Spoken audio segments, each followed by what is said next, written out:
Well, back here in the U.S., millions of Americans will be heading to the beach today. But in North Carolina, many beachgoers will be staying on dry land, scared to venture into the water in the wake of several recent shark attacks. Meanwhile, sharks are having a huge economic impact in North Carolina.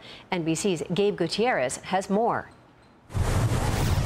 The Outer Banks have never seen a summer quite like this. You've been coming here more than 30 years on vacation, and this year is the first year that you don't want to go in the water. Absolutely, that's right. This is the first year. 7 shark attacks in North Carolina in just 3 weeks.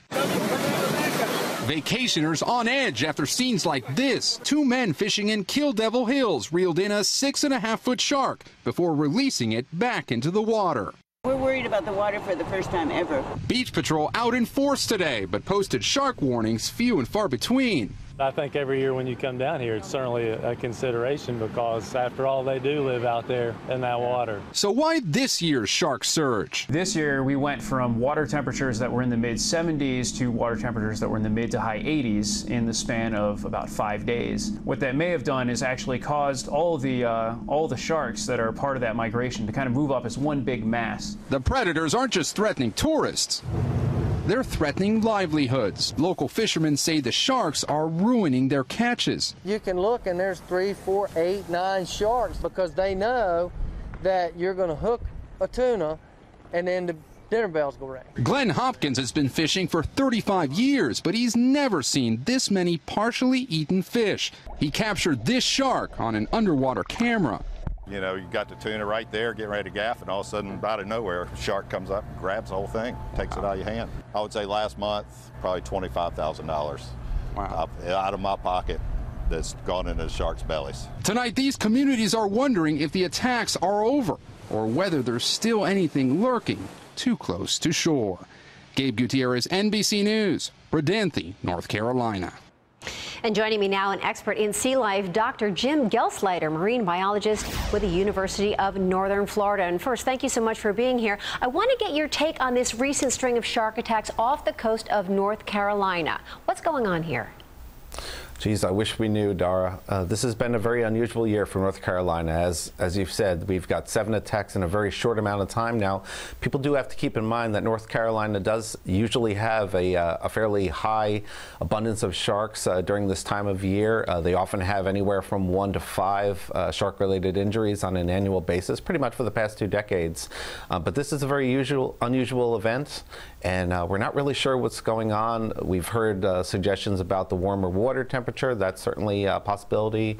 Perhaps less precipitation and a saltier sea a little bit closer to shore. That could be bringing animals in. And I do know there's been a lot of bait on the coast as well. So all of these things put together seems to have increased the abundance of the animals on this coast. And you've been tracking the migration of the great white sharks off the East Coast. What are you learning?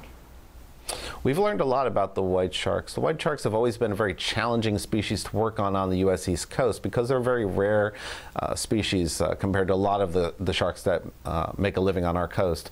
Now, the white shark has increased in abundance, particularly off of Cape Cod because of this increase in seals on that coast. And this has given us an opportunity to tag some animals and look at their movement patterns. We've learned a lot more about where they go. We used to have a very rudimentary understanding of the sharks, thinking they were winter snowbirds in Florida, and spent the summer on the Cape, for example. But we know that they're going back and forth on a very regular basis, and I think we're starting to see a bit of an increase even in the population based on some recent studies.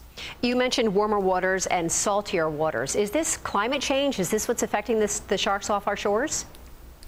We think there's always the possibility for that. Now, that's been discussed on a number of occasions, and in particular, that it may have something to do with habitat shifts.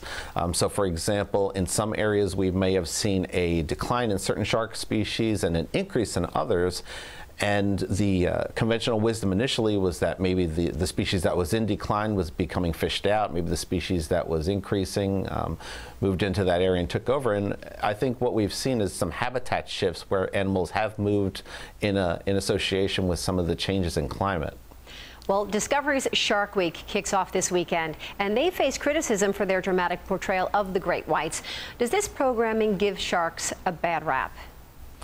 Well, it sure has in the past few years, and I think that the Discovery Channel has listened to the public as well as to the shark public, so to speak, when we've really come out against some of the negative portrayal of sharks on Shark Week and a bit sensationalized.